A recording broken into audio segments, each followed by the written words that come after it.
Testemunhos para ministros e obreiros evangélicos. Capítulo 10. Métodos, princípios e motivos corretos. Educação apropriada. Currambong, Austrália, 27 de agosto de 1895. Prezados irmão e irmã, os alunos de nossa escola de ensino manual neste lugar estão fazendo o máximo para seguir a luz que Deus tem dado, para combinar com o preparo mental devido ao uso do cérebro e dos músculos. Até aqui tem os resultados excedido a nossa expectativa. No fim do primeiro semestre, que foi considerado como uma experiência, foi dada a oportunidade de os alunos terem suas férias e de se empenharem em qualquer trabalho que escolhessem fazer. Porém, cada um rogou que a escola continuasse como dantes, com o trabalho manual cada dia combinado com certas horas de estudo. Os alunos não desejavam abandonar a oportunidade presente de aprenderem a trabalhar e a estudar. Se essa é a sua escolha nas mais desvantajosas circunstâncias, que influência se fará sentir quando os edifícios escolares estiverem levantados e houver arredores mais favoráveis para os alunos?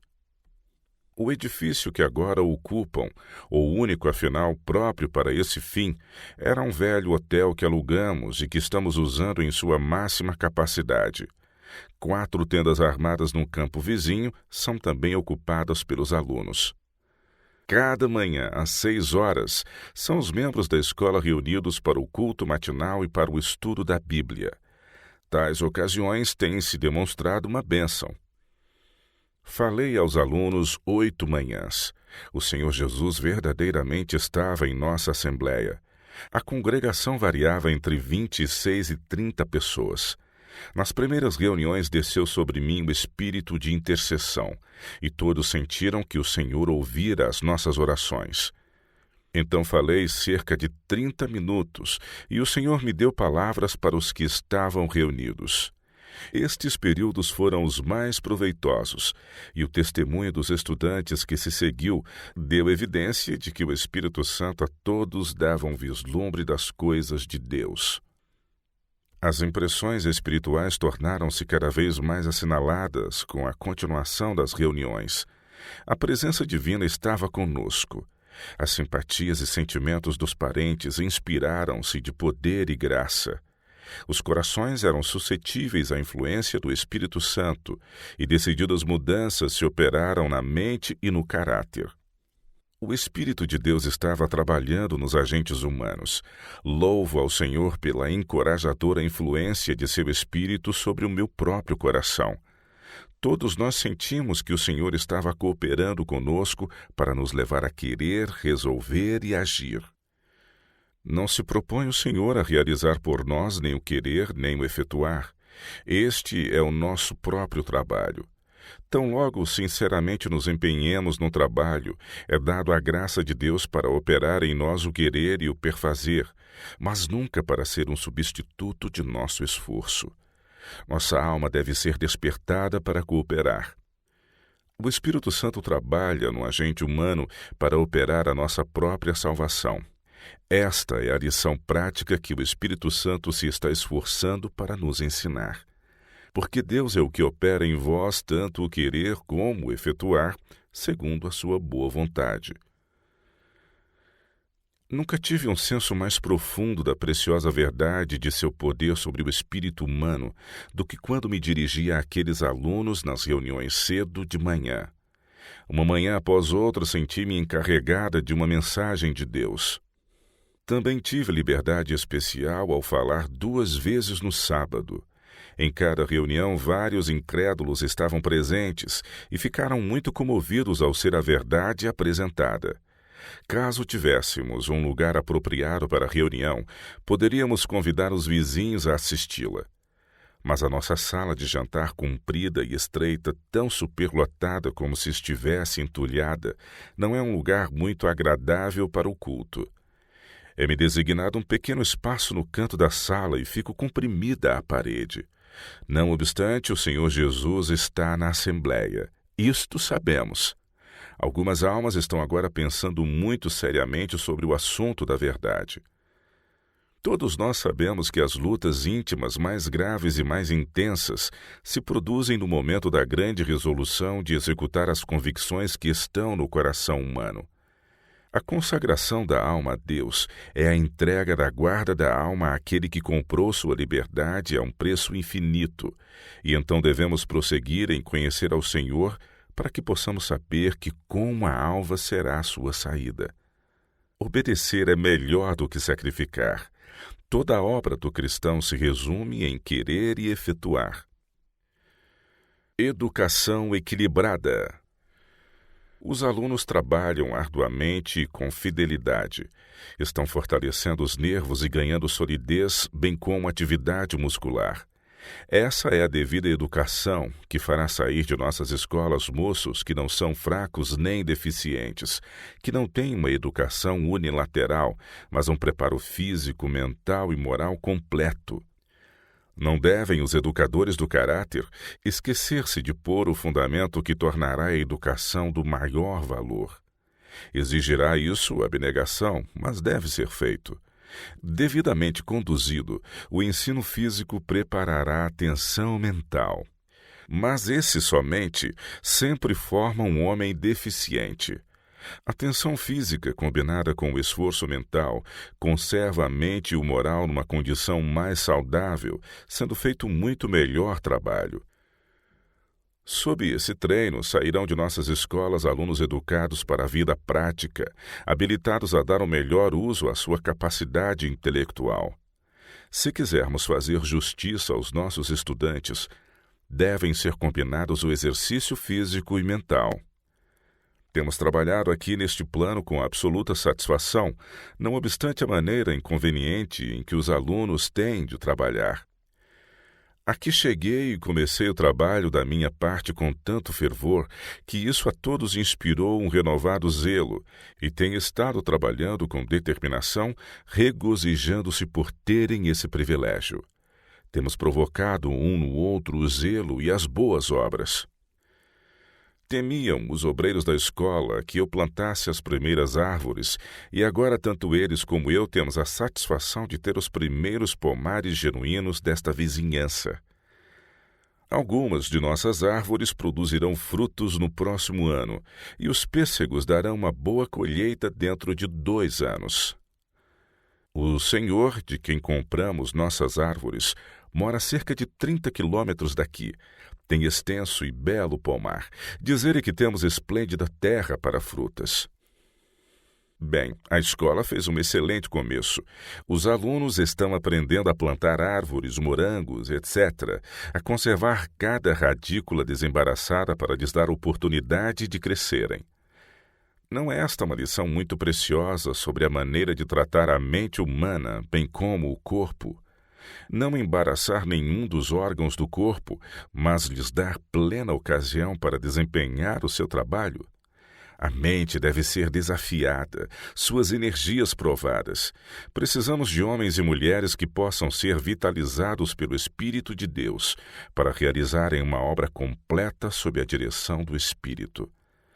Mas essas mentes devem ser cultivadas, empregadas, não ser preguiçosas nem aniquiladas pela inação. Justamente assim desejam-se homens, mulheres e crianças que trabalham a terra e usem seu tato e habilidade, não com o consentimento de serem servis, mas de estarem fazendo justamente um trabalho tão nobre como o que Deus deu a Adão e Eva no Éden, os quais gostavam de ver os milagres operados pelo divino lavrador. O agente humano planta a semente, e Deus a rega e faz seu sol brilhar sobre ela, e para cima salta o pequenino rebento. Eis a lição que Deus nos dá concernente à ressurreição do corpo e à reforma do coração. Pelo desenvolvimento do que é terreno, devemos aprender coisas espirituais. Educação e amanho do solo. Não devemos ficar aturdidos nem desanimados quanto às coisas temporais devido a falhas aparentes, nem devemos ficar desalentados pela demora. Devemos trabalhar no solo com alegria, esperança e gratidão, crendo que a terra conserva em seu seio ricas provisões para o fiel obreiro entesourar, mais ricas que ouro ou prata. A esterilidade que lhe é atribuída é falso testemunho. Com um cultivo próprio e inteligente, cederá a terra seus tesouros para o benefício do homem. As lições espirituais a serem aprendidas não são de ordem inferior. As sementes da verdade semeadas no solo do coração não serão todas perdidas, mas brotarão primeiro a erva, depois a espiga e então o grão na espiga. No princípio, disse Deus, produza a terra erva verde, erva que dê semente, árvore frutífera que dê fruto. Deus criou a semente como criar a terra, pela palavra divina. Devemos exercer nossas faculdades de raciocínio no cultivo da terra e ter fé na palavra de Deus que criou o fruto da terra para o serviço do homem. O cultivo de nossas terras requer o exercício de todas as energias do cérebro e tato que possuímos. As terras ao nosso redor testificam da indolência do homem. Esperamos despertar para a ação os sentidos adormecidos. Esperamos ver fazendeiros inteligentes que sejam recompensados por seu ardoroso labor. A mão e o coração devem cooperar, pondo em operação planos novos e sensatos no cultivo do solo. Temos visto aqui as gigantescas árvores derribadas e desarraigadas.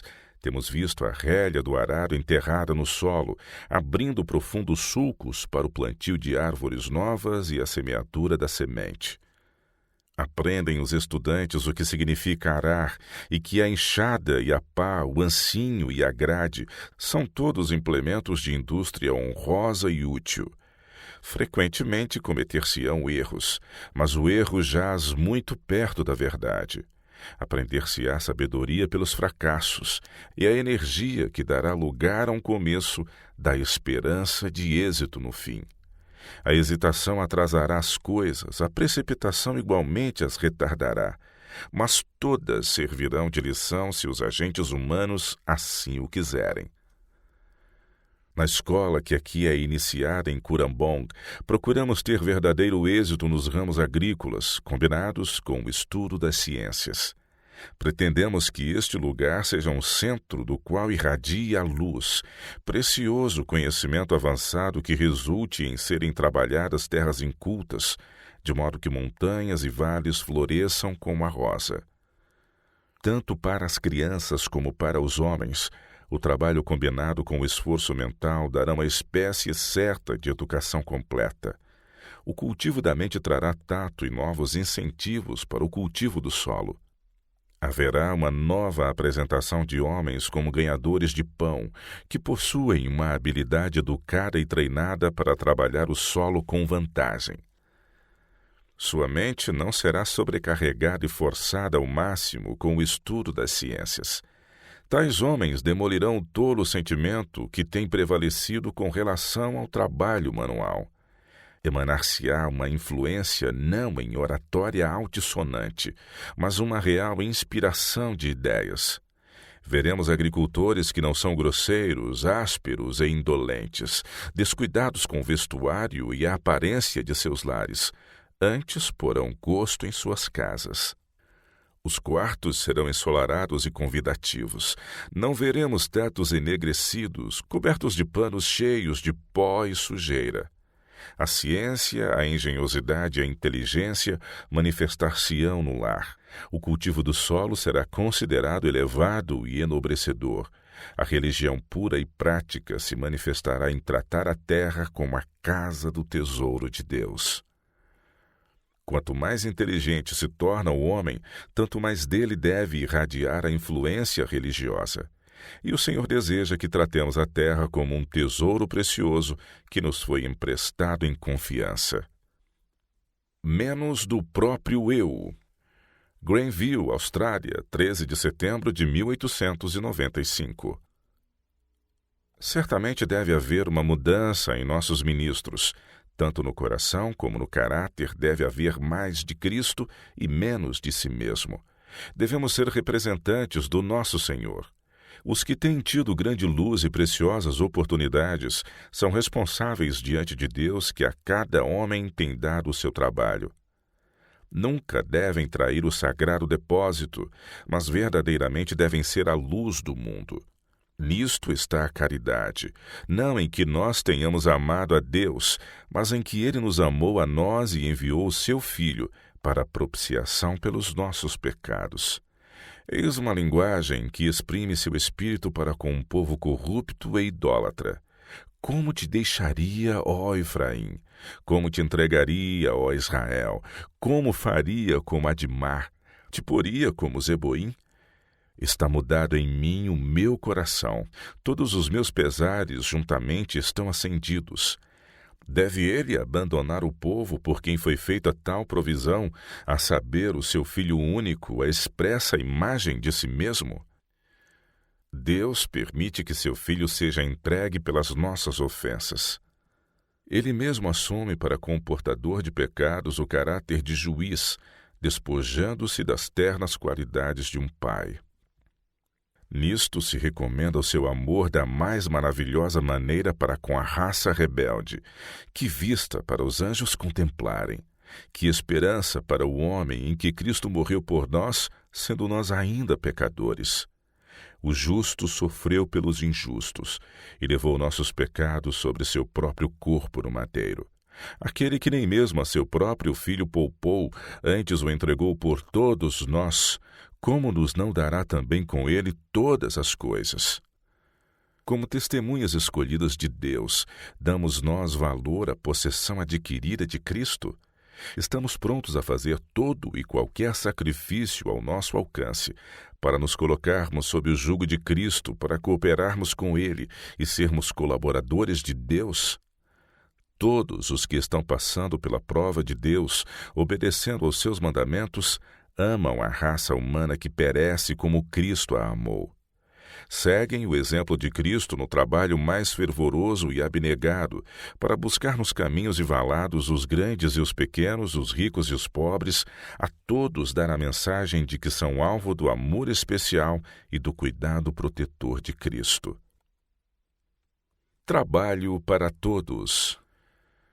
Tão grande é a cegueira natural e a ignorância dos homens com relação a Deus e ao Salvador, que todo aquele que ama Jesus pode encontrar um trabalho a fazer.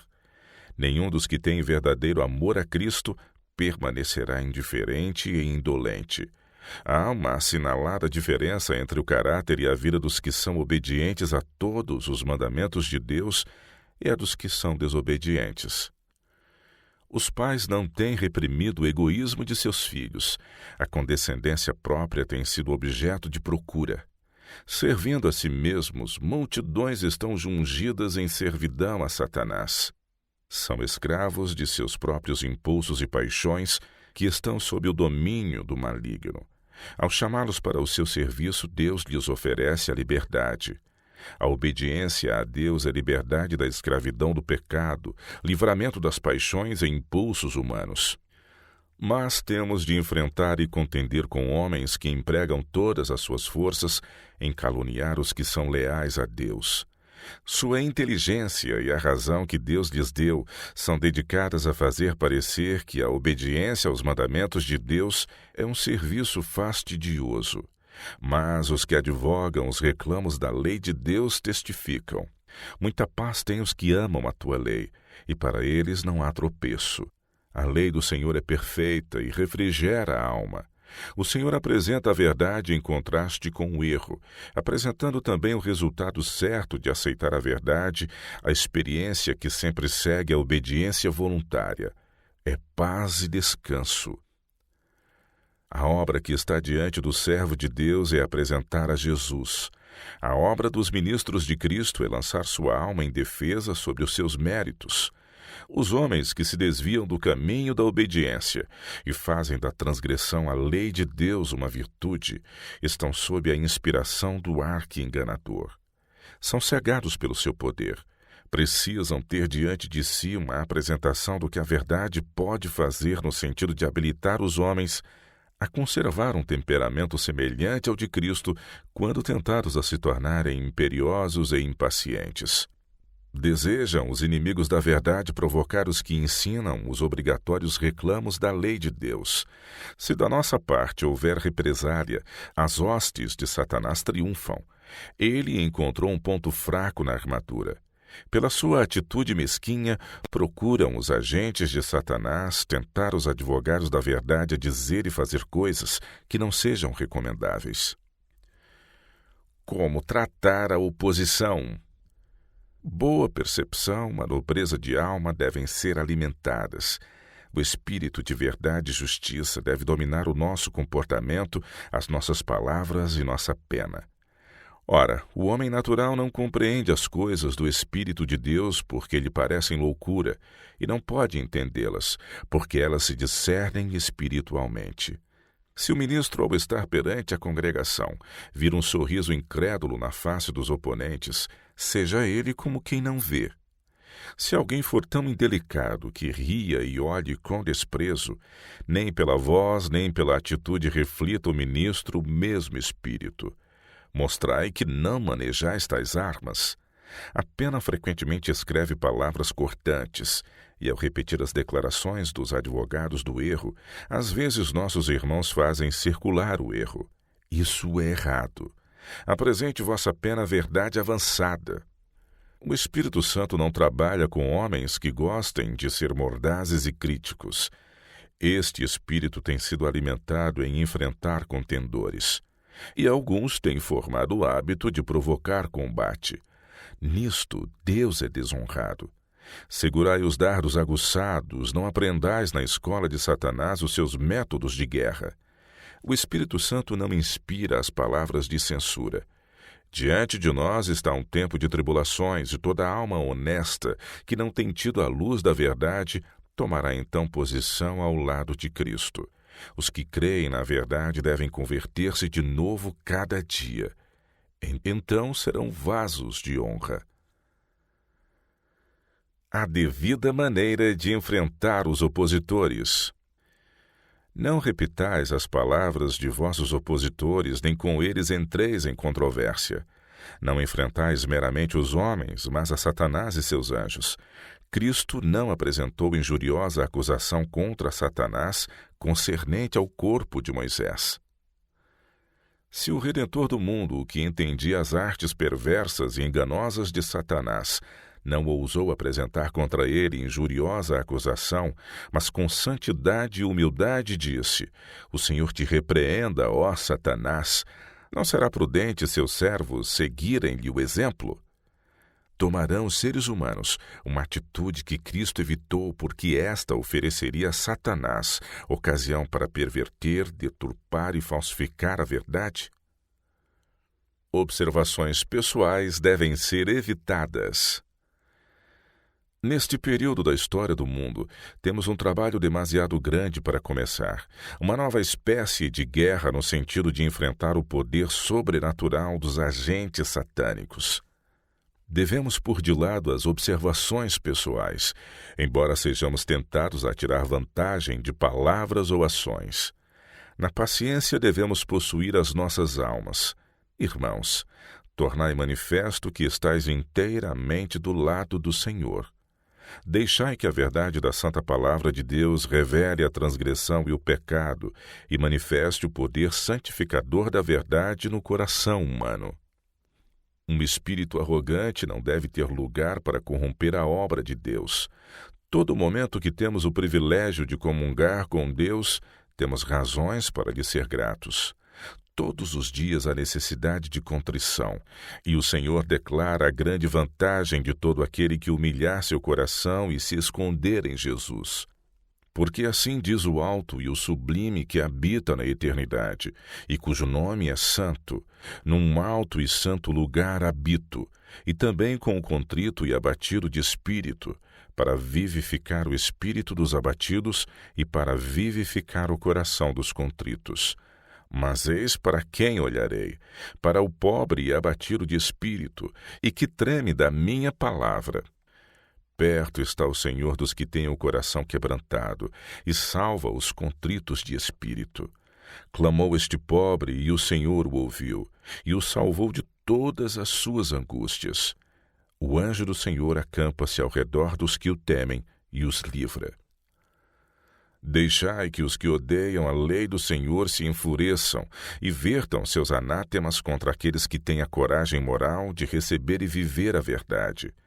O Senhor é a nossa força. Para nós é seguro não exaltar o eu, mas deixar o Senhor operar sua vontade em nós e por nós. Conservemos um espírito contrito e humilde, que o Senhor reavivará.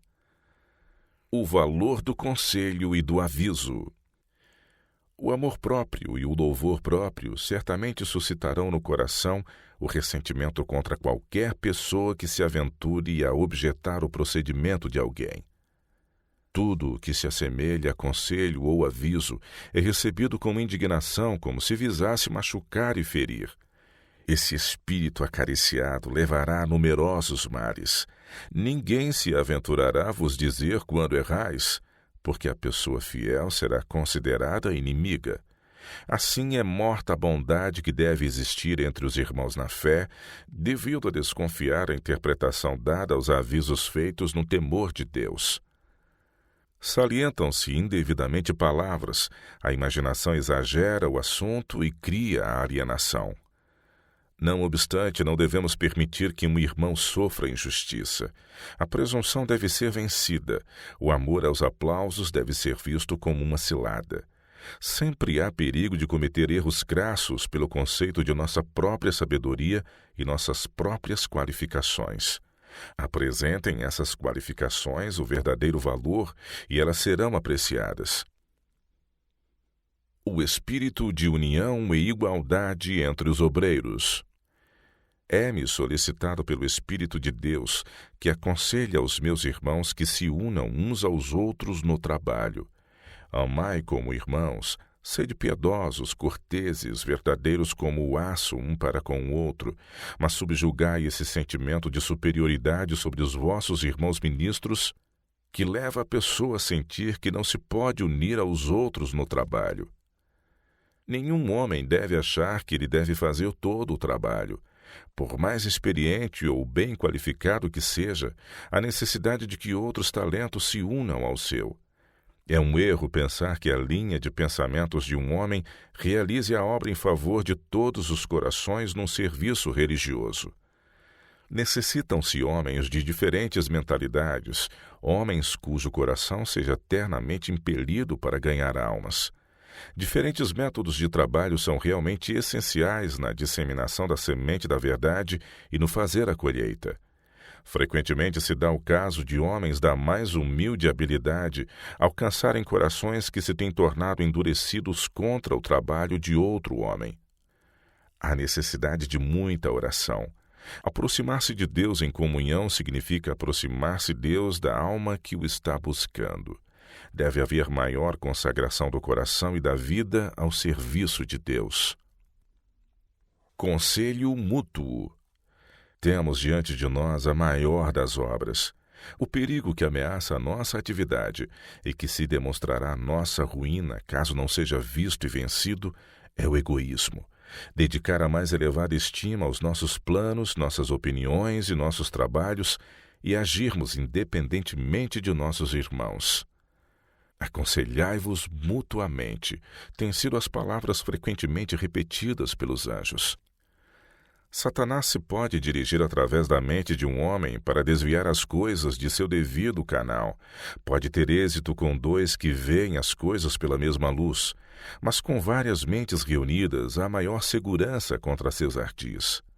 Haverá maior probabilidade de que cada plano seja visto de todos os lados, cada avanço estudado com maior cuidado, para que não haja possibilidade de entrar num empreendimento que traga confusão, perplexidade e derrota à obra em que estamos empenhados. Na união há força, na divisão há fraqueza e derrota. Deus está conduzindo um povo e o está preparando para a trasladação. Estamos nós que desempenhamos uma parte nesta obra, firmes como sentinelas de Deus. Estamos unindo as nossas forças. Desejamos tornar-nos servos de todos. Estamos imitando o grande modelo. Métodos apropriados de trabalho. A verdade não pode ser introduzida de qualquer maneira casual entre o povo de cor, nem podem conselhos ser dados aos crentes e aos que ensinam a verdade para serem presunçosos. Quando chegar nos estados do sul, o tempo de fazer como fizeram os 3 heróis dignos que recusaram prostrar-se ante a imagem de Nabucodonosor, apresentará esse tempo decisões em favor ou contra os mandamentos de Deus. Não há necessidade de fechar inteiramente o nosso próprio caminho. Tornar-se-á cada vez mais difícil trabalhar nos muitos campos que ainda não foram tocados. Nosso método é: não torneis proeminentes os aspectos objetáveis de nossa fé, que batem muito decididamente contra as práticas e costumes do povo, até que o Senhor lhe dê uma boa oportunidade de conhecer que somos crentes em Cristo, que cremos na divindade de Cristo e em sua preexistência. Demoremos sobre o testemunho do Redentor do mundo. Eu, Jesus, enviei o meu anjo para testificar estas coisas nas igrejas. Há necessidade de cuidar estritamente com a palavra que a pena traça no papel. O Senhor nos ajude a aprender na escola de Cristo a sua mansidão e humildade. Se a majestade do céu cuidou de cada uma de suas palavras para não instigar o espírito de Satanás e dos anjos caídos, quanto mais cuidadosos devemos nós ser em todas as coisas. Princípios corretos. Devo falar aos meus irmãos de perto e de longe. Não posso calar-me. Eles não estão trabalhando sob princípios corretos. Os que estão em posições de responsabilidades não devem achar que sua importante posição os torna homens de juízo infalível. Todas as obras dos homens estão sob a jurisdição do Senhor. Será perfeitamente seguro ao homem considerar que no Altíssimo há conhecimento. Os que confiam em Deus e em sua sabedoria e não na sua própria, estão andando em caminhos seguros. Nunca julgarão estarem autorizados a amordaçar a boca do boi que trilha o grão.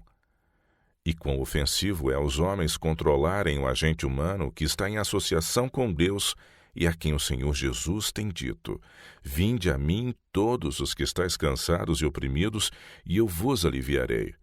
Tomai sobre vós o meu jugo e aprendei de mim, que sou manso e humilde de coração, e encontrareis descanso para as vossas almas. Porque o meu jugo é suave e o meu fardo é leve. Somos cooperadores de Deus. Vós sois lavoura de Deus e edifício de Deus. É nosso dever ampliar o trabalho.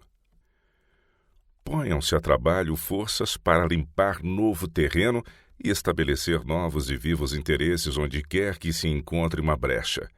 Aprendam os homens a orar fervorosamente, breve e diretamente ao ponto. Aprendam a falar no Salvador do mundo, a elevar cada vez mais alto o homem do Calvário. Transplantem as árvores de seu viveiro densamente plantado. Deus não é glorificado na centralização de tão imensas vantagens em um único lugar. Precisamos de sábios jardineiros que transplantem as árvores para diferentes localidades e lhes deem vantagens pelas quais possam crescer. É um dever positivo ir a regiões de além, arregimentai obreiros que possuam um verdadeiro zelo missionário e deixai-os sair para difundir a luz e o conhecimento tanto perto como longe. Levem eles os vivos princípios da reforma de saúde às comunidades que em grande escala ignoram o que devem fazer. Homens e mulheres ensinem esses princípios às classes que não têm as vantagens do grande sanatório de Battle Creek. É fato que a verdade do céu chegou ao conhecimento de milhares de pessoas pela influência do sanatório. No entanto, há um trabalho a fazer que tem sido negligenciado. Somos encorajados ao vermos a obra que se está fazendo em Chicago e em alguns outros lugares. Mas, anos atrás, a grande responsabilidade que se centralizava em Battle Creek já devia ter sido distribuída. O povo está sendo animado a se centralizar em Battle Creek e dão dízimo e exercem sua influência para a edificação de uma moderna Jerusalém que não é segundo a ordem de Deus. Nessa obra, outros lugares são despojados de recursos que deveriam ter. Aumentai, sim, ampliai, mas não num só lugar. Ide e estabeleceis centros de influência em lugares em que nada ou quase nada foi feito. Parti vossa massa consolidada, difundi os salvadores raios de luz e irradiai a luz pelos recantos obscurecidos da terra. Precisa-se fazer um trabalho um tanto semelhante à descrição da águia despertando seu ninho. Moabe esteve descansando desde a sua mocidade, e as suas fezes repousaram. Não foi mudado de vaso para vaso, nem foi para o cativeiro. Por isso conservou o seu sabor e o seu cheiro não se alterou. E o mesmo se dá com muitos cristãos que vêm para Battle Creek. Muitos têm um zelo espasmódico, mas é como um meteoro que lampeja através dos céus e se vai. E os próprios trabalhadores de Deus que têm sua causa no coração façam alguma coisa pelo caminho sulino. Não se contentem os despenseiros de Deus com apenas tocá-lo com as pontas dos dedos. Planejem fervorosamente em favor do campo aqueles que têm o coração na obra. Tendes falado a este respeito, mas o que estáis fazendo como mordomos dos recursos de Deus? Tem-nos dado Deus uma obra a fazer? Tem-nos Deus ordenado ir em meio às influências contrárias e converter homens do erro para a verdade? Por que não têm os homens e mulheres que tão frequentemente se reúnem nas grandes assembleias em Battle Creek posto em prática a verdade que ouviram? Se tivessem comunicado a luz que haviam recebido, que transformação de caráter teríamos visto? Para cada graça comunicada, teria Deus dado graça. O trabalho que por eles se tem feito não tem sido apreciado como deveria, senão teriam saído para os lugares obscurecidos da terra e difundido a luz que Deus sobre eles tem derramado. Teriam dado ao mundo a mensagem da justiça de Cristo pela fé, e sua própria luz se teria tornado cada vez mais clara, pois Deus teria trabalhado com eles. Muitos têm descido no erro à sepultura, simplesmente porque aqueles que professavam a verdade têm deixado de comunicar o precioso conhecimento que receberam. Se a luz que tem brilhado com superabundância em Battle Creek tivesse sido irradiada, teríamos visto muitos despertarem para se tornarem colaboradores de Deus. O mal dos sermões cumpridos. Prezado irmão, aqueles que vão ser porta-vozes de Deus devem saber se seus lábios foram tocados pela brasa viva do altar e apresentar a verdade numa demonstração do Espírito. Mas discursos compridos são exaustivos para o orador e exaustivos para os ouvintes que têm de ficar sentados tanto tempo. A metade da matéria apresentada seria de maior benefício para o ouvinte do que a grande quantidade entornada pelo orador. O que é apresentado na primeira hora tem muito mais valor se o sermão termina aí do que as palavras que são proferidas na meia hora adicional. Há um sepultamento na matéria já apresentada. A miúde me tem sido revelado o assunto de que nossos ministros cometiam o erro ao falarem tanto que apagassem a primeira impressão forte exercida nos ouvintes. Tão grande quantidade de matéria é apresentada que provavelmente não podem reter ou digerir e tudo parece confuso. Tenho conservado isto diante dos meus irmãos do ministério e lhes tenho rogado que não se alonguem em seus discursos. Algum melhoramento já se obteve nesse terreno com os melhores resultados, mas alguns discursos têm passado de uma hora. Quando estava na América, foi-me comunicada luz no período da noite quanto a vós. Havíeis falado longamente e ainda julgáveis não haver dito tudo o que queríeis e estáveis pedindo mais um pouco de tempo. Alguém com dignidade e autoridade levantou-se diante de vós enquanto estáveis num púlpito e disse: destes ao povo uma boa porção de matéria a considerar. A metade do que tendes dado seria muito mais proveitosa do que o todo. Uma vez revigorada pelo Espírito Santo, deve exercer impressão sobre o ouvinte humano. O Espírito Santo trabalha com o homem, mas se houver pontos vitais a salientar e que são essenciais para o ouvinte levar consigo, uma multidão de palavras apaga esta forte impressão ao derramar no vaso mais do que este pode conter e assim muito esforço é perdido. Reservar a outra metade para apresentar quando a mente estiver tão fresca que a possa receber, será juntar os fragmentos para que nada se perca. A verdade é um poder precioso e vitalizador. É a entrada da palavra que dá luz e sabedoria aos simples. A verdade deve ser apresentada de maneira clara, vigorosa e incisiva, para que possa impressionar o ouvinte. Quando a verdade, em qualquer ramo, é apresentada, é essencial que seja compreendida a fim de que todo o seu precioso alimento, o pão da vida, o maná do céu, seja recebido. Ajunte-se todo o fragmento para que nada se perca. Na apresentação da verdade, ao pregar a palavra, é importante que o ouvinte receptivo nada perca. O Senhor Jesus é representado pelo Espírito Santo e está procurando conseguir admissão à mente, vindo convicção ao coração e consciência. Mas o efeito da matéria excessiva é prejudicial, oblitera a impressão anteriormente feita. Falai pouco e criareis o interesse de ouvir muitas vezes. É especialmente uma verdade que temas novos e surpreendentes não devem ser apresentados ao povo de maneira demasiadamente longa. Em cada sermão feito seja aplicada uma verdade ao coração, para que todo aquele que ouvir entenda e para que homens, mulheres e jovens se possam tornar vivos para Deus. Procurai levar todos, do menor ao maior, a examinar a palavra, pois o conhecimento de sua glória deve encher a terra como as águas cobrem o mar. Conhecer a Deus. Simão Pedro, servo e apóstolo de Jesus Cristo, aos que conosco alcançaram fé igualmente preciosa pela justiça de nosso Deus e Salvador Jesus Cristo. Graça e paz vos sejam multiplicadas pelo conhecimento de Deus e de Jesus nosso Senhor. Estas preciosas palavras são dirigidas aos que conosco têm obtido fé igualmente preciosa pela justiça de Deus e nosso Salvador Jesus Cristo. A fim de reconhecer a grandeza da promessa, devemos saber por conhecimento experimental quem está atrás da promessa. Assim diz o Senhor: não se glorie o sábio na sua sabedoria, nem se glorie o forte na sua força, não se glorie o rico nas suas riquezas, mas o que se gloriar, glorie-se nisto, em me conhecer e saber que eu sou o Senhor, que faço beneficência, juízo e justiça na terra, porque destas coisas me agrado, diz o Senhor. Qualificativos essenciais para a obra de Deus. Em sua palavra, enumera o Senhor os dons e graças indispensáveis a todos aqueles que estão ligados com sua obra. Ele não nos ensina a passar por alto o conhecimento ou desprezar a educação, pois uma vez controlada pelo amor e pelo temor de Deus, é a cultura intelectual uma bênção. No entanto, não é ela apresentada como requisito mais importante para o serviço de Deus.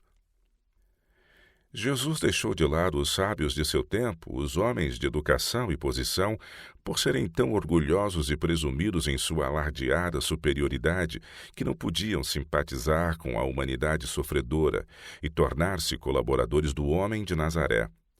Em seu fanatismo, desdenhavam ser ensinados por Cristo. O Senhor Jesus quer que os homens ligados à sua obra a apreciem como sagrada. Então poderão eles cooperar com Deus. Poderão ser canais livres pelos quais sua graça poderá fluir.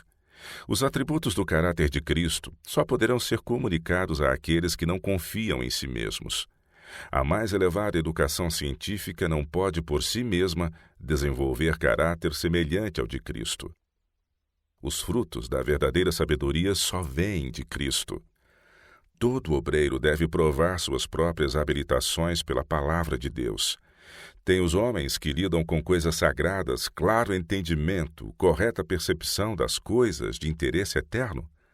Consentirão em ceder à operação do Espírito Santo? Ou permitem a si mesmos serem controlados por suas próprias tendências hereditárias e cultivadas? A todos convém examinar-se para ver se estão na fé. Posição e responsabilidade.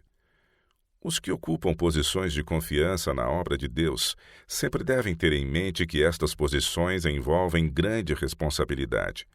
Correta realização da solene obra para este tempo e a salvação das almas que conosco de qualquer modo se associam dependem em grande parte de nossa condição espiritual. Devem todos cultivar um vivo senso de sua responsabilidade, pois seu próprio bem-estar presente e seu destino eterno serão decididos pelo Espírito que alimentam. Se o eu estiver entretecido no trabalho, é como se oferecesse fogo estranho em lugar do sagrado. Tais obreiros incorrem no desagrado do Senhor. Irmãos, retirai vossas mãos da obra, a menos que possais distinguir o fogo sagrado do comum. Nem todos os que figuram como homens representativos são cavalheiros cristãos. Prevalece o espírito de procurar o domínio sobre os outros. Os homens se consideram autoridade, exprimem suas opiniões e passam resoluções acerca de questões das quais não têm nenhum conhecimento experimental. Alguns dos que estão ligados à casa publicadora DI passam pelo escritório falando com diferentes pessoas, dando as instruções que supõem próprio darem, quando não compreendem aquilo de que estão falando. Injustiça e desonestidade. Grande injustiça e mesmo desonestidade têm sido cometidas nas reuniões administrativas ao levar as questões àqueles que não têm uma experiência que os capacite a serem juízes competentes. Nas mãos de homens têm sido colocados manuscritos para serem submetidos à crítica, quando os olhos do seu entendimento estavam tão cegados que eles não podiam discernir a importância espiritual do assunto de que estavam tratando. Mais do que isto, não tinham verdadeira noção de confecção de livros. Nem tinham estudo nem prática no ramo das produções literárias. Homens se têm arvorado em juízes de livros e manuscritos neciamente colocados em suas mãos, quando deveriam ter recusado tal incumbência. Ter-lhes-ia sido honesto apenas dizer: nunca tive experiência neste ramo de trabalho e certamente cometeria uma injustiça para comigo mesmo e para com os demais se desse minha opinião. Desculpai-me, irmãos. Em vez de instruir aos outros, necessito de que alguém me ensine. Mas isto estava longe de sua cogitação. Exprimiam-se livremente sobre assuntos de que nada sabiam. Algumas conclusões têm sido aceitas como sendo a opinião de homens sábios, quando eram simplesmente opinião de neófitos.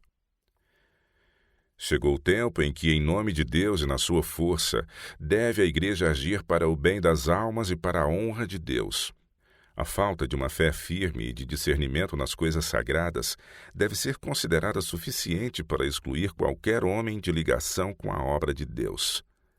Assim também, a condescendência com um temperamento voluntarioso, um espírito áspero e despótico, revela que seu possuidor não deve ser colocado onde seja levado a decidir questões de peso que afetam a herança de Deus. Um homem impetuoso nenhuma parte deve desempenhar no trato com a mente humana. Não se lhe deve confiar o ajuste de questões que se relacionam com aqueles que Cristo comprou por um preço infinito. Se puser a manejar homens, ferir-lhes-á e magoará a alma, pois não tem o fino tato, a delicada sensibilidade comunicados pela graça de Cristo.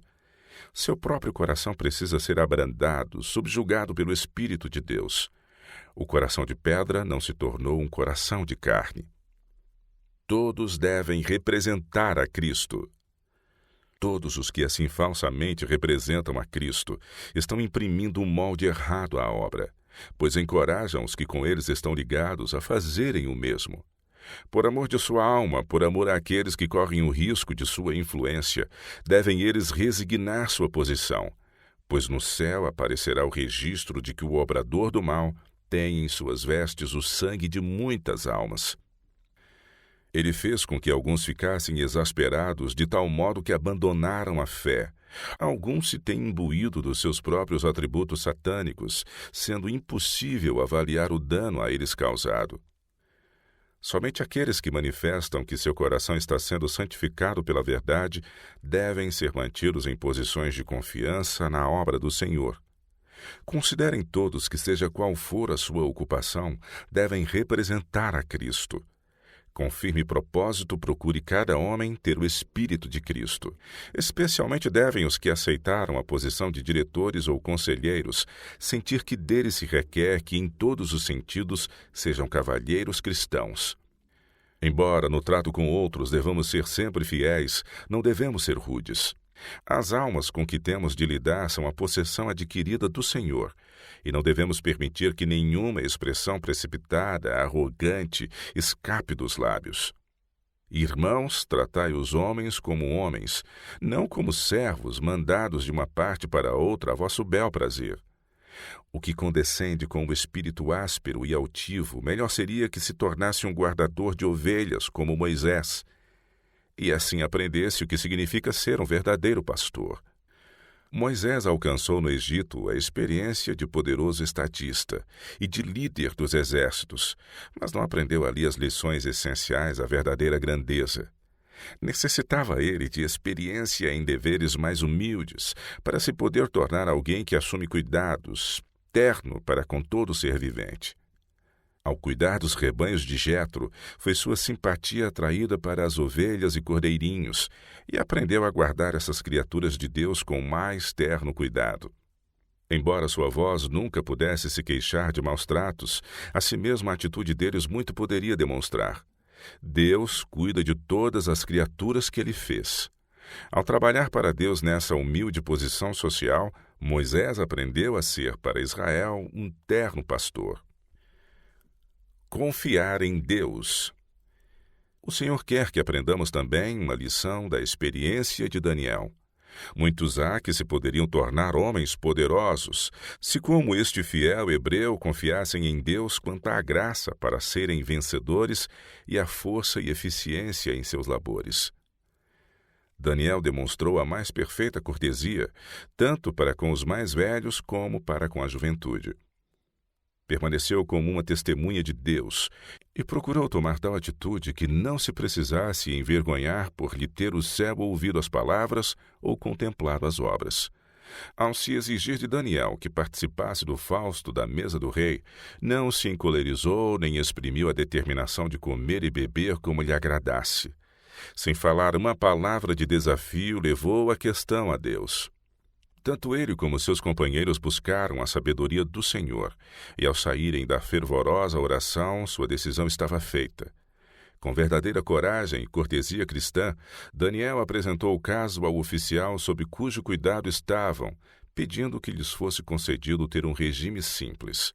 Sentiram esses jovens que seus princípios religiosos estavam em jogo e confiavam em Deus, a quem amavam e serviam.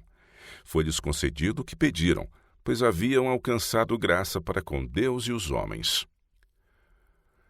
Homens em toda posição de confiança precisam tomar seu lugar na escola de Cristo e atender à injunção do grande Mestre. Aprendei de mim, que sou manso e humilde de coração, e encontrareis descanso para as vossas almas, porque o meu jugo é suave e o meu fardo é leve. Não temos desculpas por manifestar um único traço errado de caráter.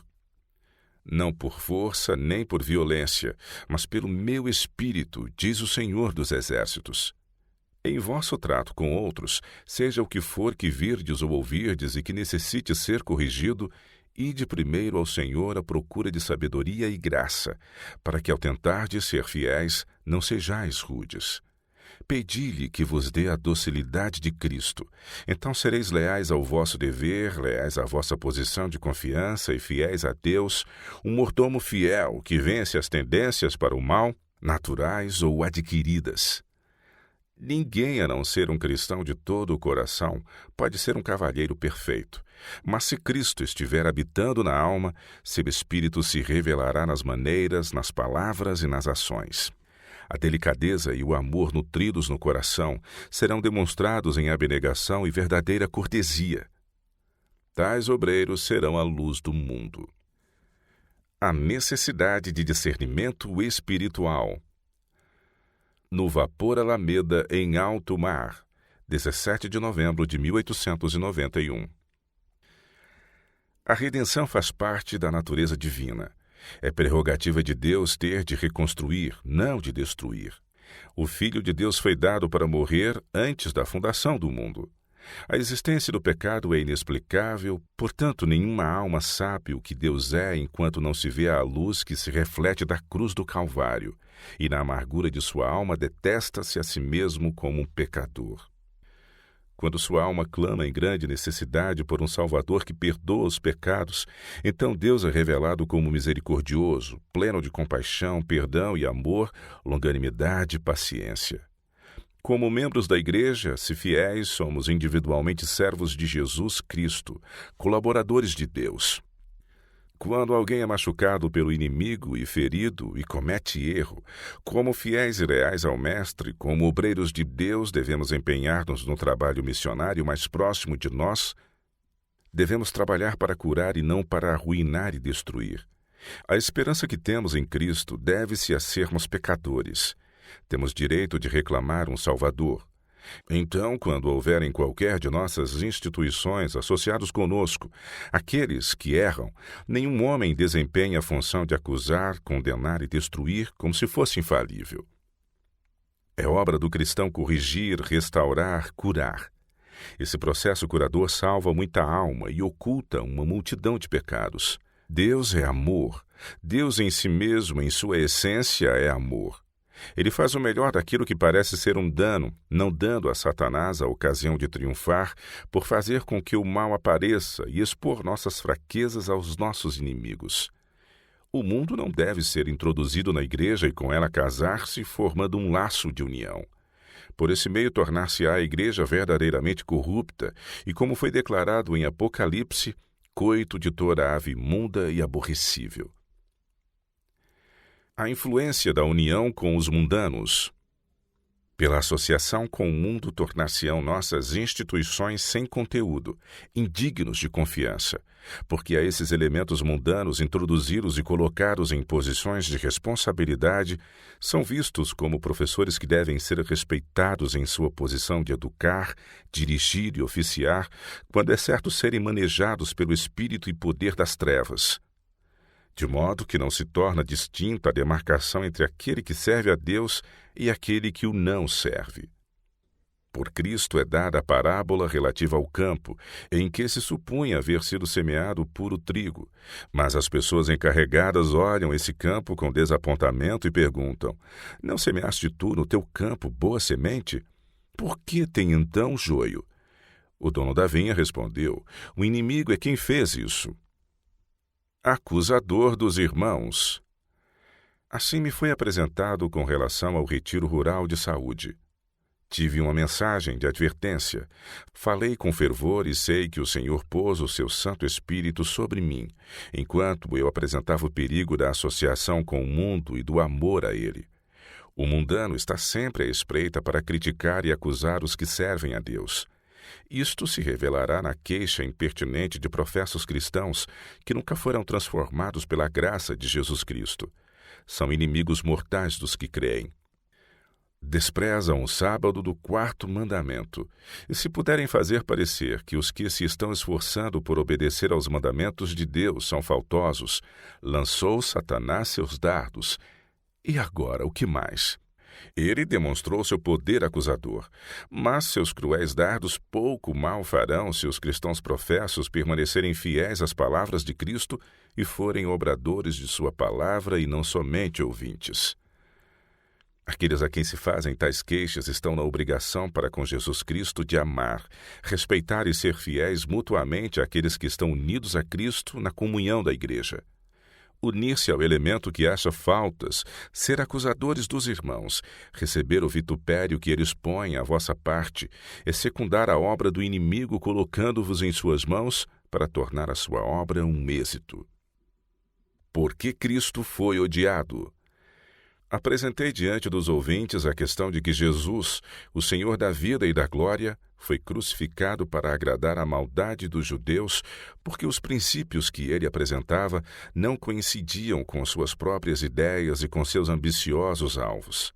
Ele condenava todo o engano, toda a subreptícia obra de política para alcançar a supremacia e toda a prática não santificada. Pilatos e Herodes tornaram-se amigos na crucifixão de Jesus Cristo. Agradaram aos judeus em tornar eficaz sua inimizade contra alguém a quem Pilatos declarara inocente. Apresentei-lhes Judas, que traiu seu senhor por uma quantia em dinheiro, Pedro, que o negou em sua humilhação na sala do julgamento. Poucas horas antes havia ele com grande firmeza assegurado a seu mestre que com ele iria até a prisão e a morte, e não obstante a declaração de Jesus de que antes que o galo cantasse, ele o negaria 3 vezes, Tão confiante em si estava ele que não tomou as palavras de Cristo como verazes e verdadeiras. Quão pouco se conhecia ele! Quão depressa as circunstâncias puseram à prova sua lealdade para com seu mestre. Negou a Jesus na própria hora em que com ele devia ter vigiado em fervorosa oração. Ao ser na sala do julgamento, acusado de ser um dos discípulos desse homem, negou. E na terceira vez em que foi acusado, enfatizou sua negação, jurando e praguejando. Efeito da conversação genuína.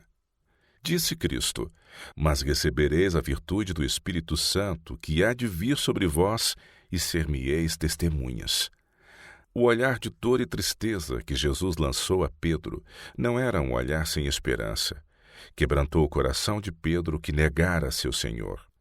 Mas Pedro se converteu, e então, depois da crucifixão e ressurreição de Cristo, quando estava perante os legisladores, ousadamente declarou-se a favor de Jesus e acusou os príncipes com estas palavras: mas vós negastes o santo e o justo, e pedistes que vos desse um homem homicida, e matastes o príncipe da vida.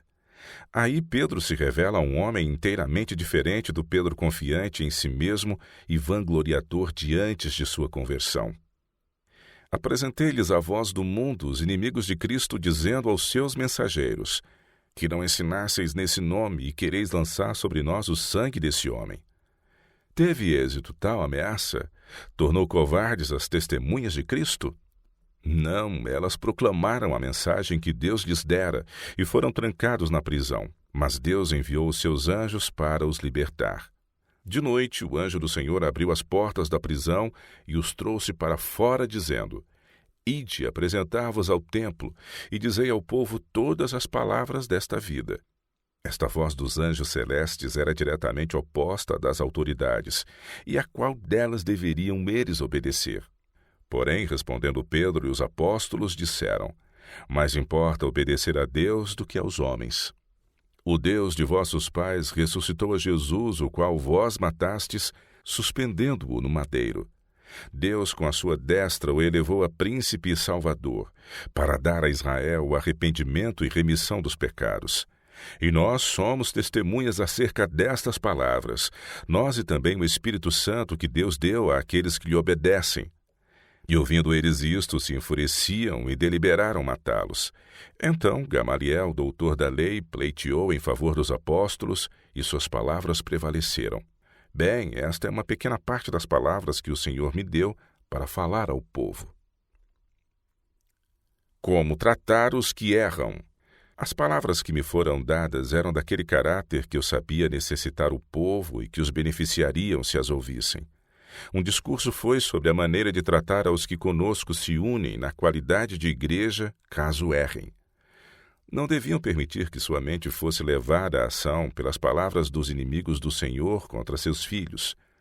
Se queixas, murmurações ou acusações são feitas, devem eles estudar na escola de Cristo quanto ao procedimento que devem seguir para com aqueles de quem se fazem as queixas. Trata do assunto entre ti e ele só, e se não te ouvir, leva então contigo outras 2 ou 3 pessoas, e se a estes não ouvir, dize-o à igreja. Não ameis o mundo. O mundo não tem parte com os crentes nesta hora. Ele não pode discernir os motivos e os princípios que vinculam o povo de Deus em suas relações e trato mútuos. Devemos ser soldados verdadeiros e leais no exército de Jesus Cristo.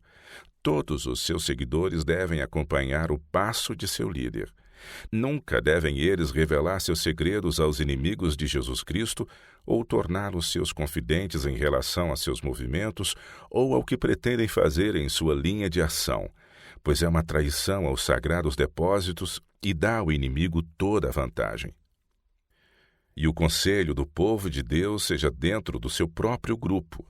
Não devem os inimigos de Cristo ser familiarizados com os seus segredos, ao passo que os filhos de Deus são conservados na ignorância das próprias coisas que deveriam saber. Os segredos do Senhor estão com aqueles que o temem. O mundo é o principal inimigo da religião, As forças satânicas estão constantemente em operação em todo o mundo, e os que são professos cristãos e todavia associados com o mundo em íntima comunhão, são de tal maneira em espírito, alvos e princípios de ação, que não podem discernir entre o que serve a Deus e o que serve ao mundo. O inimigo trabalha constantemente para empurrar o mundo para a frente, para que seja considerado superior aos que creem em Jesus e procuram ser obradores de sua palavra.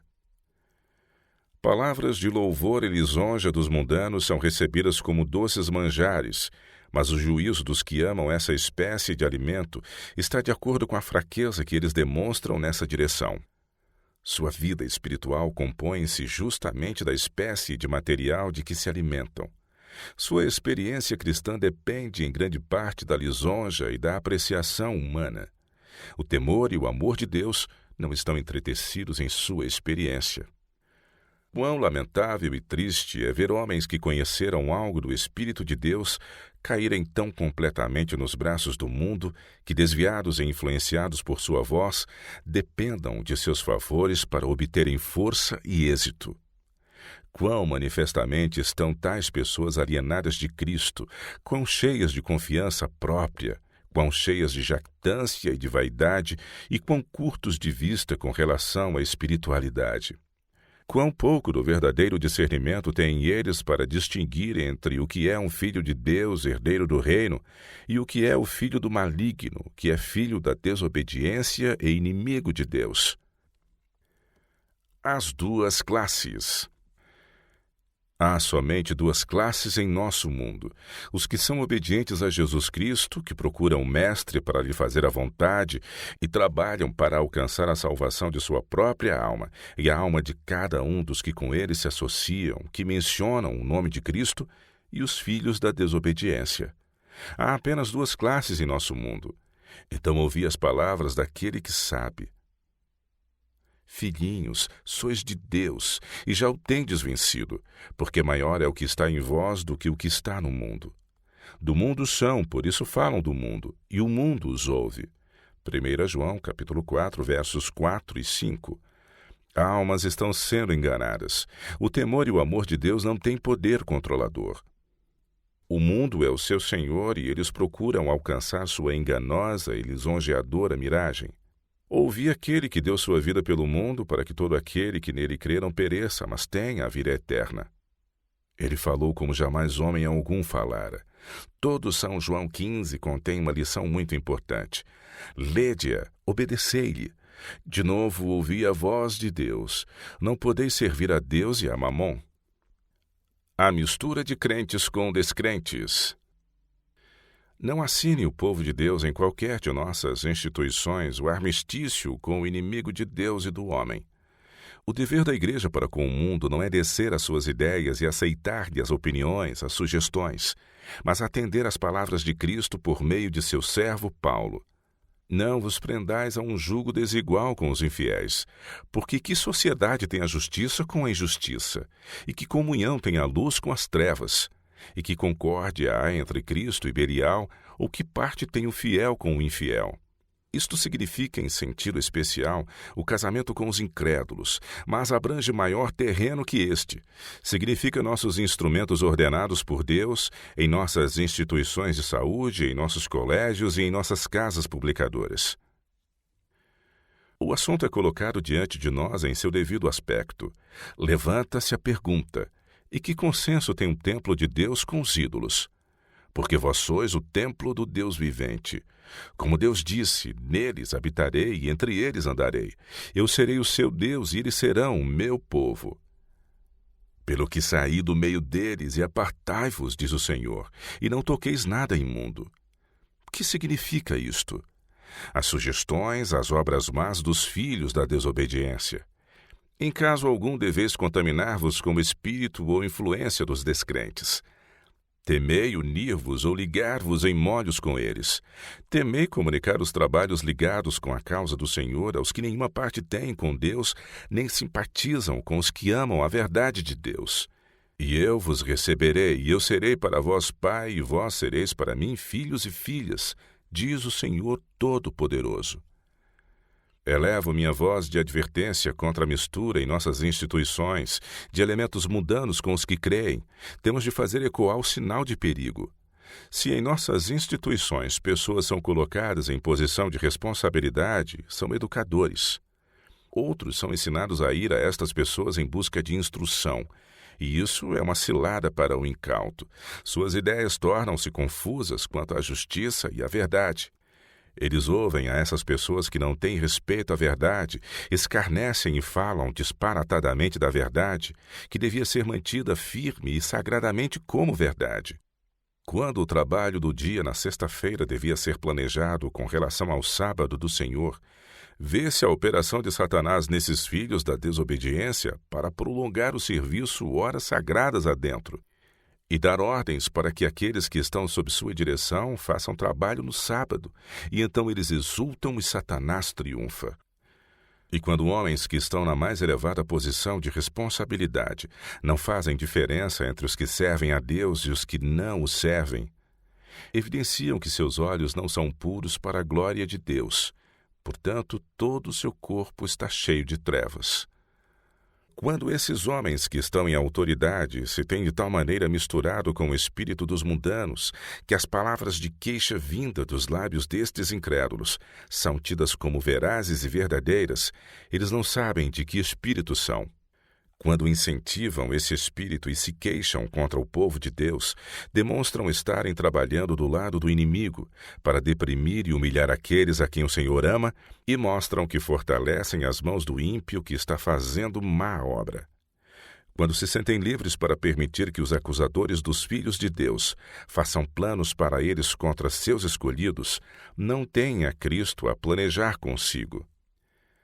Tratai com justiça os que erram. Se um dos filhos do Senhor erra, então se os homens que estão em autoridade discernem as coisas espirituais, compreenderão que sua posição não permite a traição de sagrados depósitos de sua parte, e não trairão a causa de Deus entregando-a nas mãos do inimigo. Não serão reticentes para com as próprias pessoas em quem deviam ter confiança, trabalhando em silêncio e segredo e revelando seus planos aos que nenhuma simpatia têm para com o povo escolhido de Deus. Se faz qualquer murmuração contra qualquer dos obreiros de nossas instituições de saúde, sendo estes acusados por incrédulos ou crentes, sejam colocadas por todo o estabelecimento cartazes com a seguinte orientação espiritual dada por nosso Mestre Jesus Cristo: não julgueis para que não sejais julgados. Porque com o juízo com que julgardes sereis julgados, e com a medida com que tiverdes medido, vos hão de medir a vós. Ide aos que se supõem estarem errados, falai com eles não trabalhando com duplicidade e hipocrisia, saudando-os dia a dia com aparente amizade e ao mesmo tempo tramando contra eles em perfeita união com as agências satânicas que operam para desarraigar, para demolir, para remover da instituição aqueles a quem o elemento descrente deseja ver removidos. Enquanto nenhuma palavra é dita aos irmãos na fé para redimi-los, para curá-los se estiverem em erro, e se não estão em erro, para vindicar o direito e fazer a censura a quem ela cabe, aos urdidores de uma má obra, porque Satanás está atrás do cenário. O Senhor censurou os fariseus, assemelhando-os a sepulcros que não aparecem, escondidos da vista, mas cheios de corrupção. O Senhor aborrece todo engano, ocultação e artifício. Essa é a obra de Satanás. A obra de Deus é aberta e franca. Ninguém trabalhará contra um filho de Deus na força do testemunho do inimigo do Senhor e operará à maneira de Satanás, ocultando-se, não obstante sugerindo, instigando, planejando em perfeita união com os inimigos do Senhor. Como pode o universo celestial considerar esta obra clandestina e covarde contra os que amam a Deus e guardam seus mandamentos? Podem os membros da igreja cometer erros e frequentemente cometer enganos, mas devem ser tratados com bondade, ternamente, como Cristo nos tem tratado. Mas a repreensão de Deus recai sobre todos aqueles que fazem a obra de Deus de maneira enganosa, professando ser amigos de Cristo, mas trabalhando no estilo oculto, nas trevas, contra os que amam a Deus. Irmãos, se algum homem chegar a ser surpreendido em alguma ofensa, vós que sois espirituais, encaminhai o tal com espírito de mansidão, olhando por ti mesmo para que não sejas também tentado. Eis a nossa obra, irmãos, empreendê-la-emos. Tão pouco dela é feito que vem a propósito as palavras da verdadeira testemunha à igreja. Tenho, porém, contra ti que deixaste a tua primeira caridade. Lembra-te, pois, donde caíste, e arrepende-te, e pratica as primeiras obras. Quando não, brevemente a ti virei, e tirarei do seu lugar o teu castiçal, se não te arrependeres. E me mostrou o sumo sacerdote Josué, o qual estava diante do anjo do Senhor, e Satanás estava à sua mão direita, para se lhe opor. Mas o Senhor disse a Satanás: O Senhor te repreende, ó Satanás. Sim, o Senhor que escolheu Jerusalém te repreende. Não é este um tição tirado do fogo? Ora, Josué, vestido de vestidos sujos, estava diante do anjo. Esse foi o aparecimento de Satanás. Ele enganara essas almas por meio de suas fraudes e artifícios. Agora essas almas se haviam arrependido diante de Deus, e ao lado de seus nomes foi escrito perdão. Satanás os estava acusando de pecado e declarando o seu direito de fazer com eles como lhe agradasse, devido à transgressão que ele as levara a cometer. Mas Jesus contemplou essas almas que nele criam, confiando em sua justiça com a mais terna e amorável compaixão. Então, falando, ordenou aos que estavam diante dele: Tirai-lhe estes vestidos sujos. E a ele lhe disse: Eis que tenho feito com que passe de ti a tua iniquidade, e te vestirei de vestidos novos. E disse eu: Ponham-lhe uma mitra limpa sobre a sua cabeça. E puseram uma mitra limpa sobre a sua cabeça, e o vestiram de vestidos. E o anjo do Senhor estava ali. Divulgará ao povo de Deus, que está colocado em posições de confiança, as palavras de Satanás contra os filhos de Deus? Procedamos como cristãos fiéis, como o aço de Deus e a sua santa obra, prontos a discernir as armadilhas de Satanás em suas obras ocultas e enganosas, por meio dos filhos da desobediência. Nossas palavras. As vossas palavras foram agressivas para mim, diz o Senhor. Mas vós dizeis: que temos falado contra ti? Vós dizeis: inútil é servir a Deus. Que nos aproveitou termos cuidado em guardar os seus preceitos e em andar de luto diante do Senhor dos Exércitos. Ora, pois, nós reputamos por bem-aventurados os soberbos, também os que cometem impiedade se edificam. Sim, eles tentam ao Senhor e escapam. São essas as palavras dos não consagrados que se estão separando de Deus, cegados pelo inimigo. Não podem discernir os caminhos e obras de Deus. Agora é apresentada a classe oposta. Então aqueles que temem ao Senhor falam cada um com o seu companheiro. Estas palavras não falavam mal dos irmãos ou faziam queixas a Deus, mas eram palavras vindas de corações sinceros. Palavras em que não havia engano, trabalho clandestino nem dolo. E o Senhor atenta e ouve, e há um memorial escrito diante dele para os que temem ao Senhor e para os que se lembram do seu nome. E eles serão meus, diz o Senhor dos Exércitos. Naquele dia que farei serão para mim particular tesouro. Poupá-los-ei como um homem poupa seu filho que o serve. Então vereis outra vez a diferença entre o justo e o ímpio, entre o que serve a Deus e o que o não serve. Nossa força em união com Cristo. Possa o Senhor abençoar a seu povo com visão espiritual, para que vejam que os filhos de Deus e o mundo jamais podem fazer sociedade. Todo aquele que for amigo do mundo é inimigo de Deus. Embora todo indivíduo deva trabalhar com Cristo para transformar os filhos das trevas, mostrando-lhes o Cordeiro de Deus que tira os pecados do mundo, eles não podem ter demasiada simpatia para com os mundanos, em tal escala que lhes emprestem sua influência no sentido de executar suas sugestões para enfraquecer e fazer injustiça aos escolhidos de Deus. Deus não opera desta maneira. Na perfeita e completa união há força. Não nos números, mas na perfeita confiança e união com Cristo. Pode um perseguir a 1000 e 2 pôr em fuga a 10.000.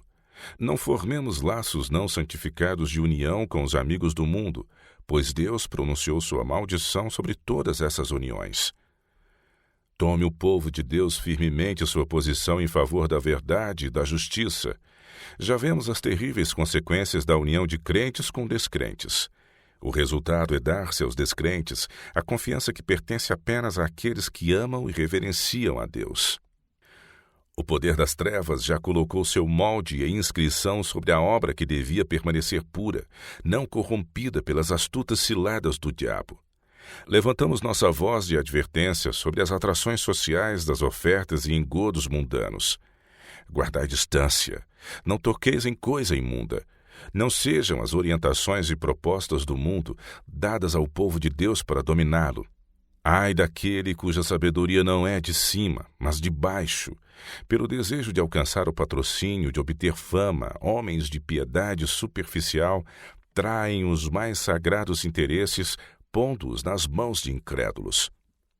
Nenhum dinheiro seja obtido por estimular ou sancionar qualquer prática impura. Seja a graça de Cristo trazida ao coração, e se os obreiros forem poucos e Deus puder trabalhar com eles em nossas instituições, prevalecerão. Não deve haver poder enganador a operar, pois isso é uma coisa impura. Não deve haver mãos contaminadas. Deus reconhecerá mãos limpas e o coração puro. Porque assim diz o alto e sublime, que habita na eternidade, e cujo coração é santo. Num alto e santo lugar habito, e também com um contrito e abatido de espírito, para vivificar o espírito dos abatidos e para vivificar o coração dos contritos. A luz da glória de Deus deve incidir sobre nós. Necessitamos da santa unção que vem do alto. Por mais inteligente, por mais letrado que o homem seja, não está ele habilitado a ensinar a menos que se apegue firmemente ao Deus de Israel. Aquele que está ligado com o céu fará as obras de Cristo. Pela fé em Deus terá ele a força para influenciar a humanidade. Procurará as ovelhas perdidas da casa de Israel. Se o poder divino não for combinado com o esforço humano, eu não daria uma palha por tudo que os grandes homens pudessem fazer. Falta o Espírito Santo em nossa obra. The Review and Herald, 18 de fevereiro de 1890.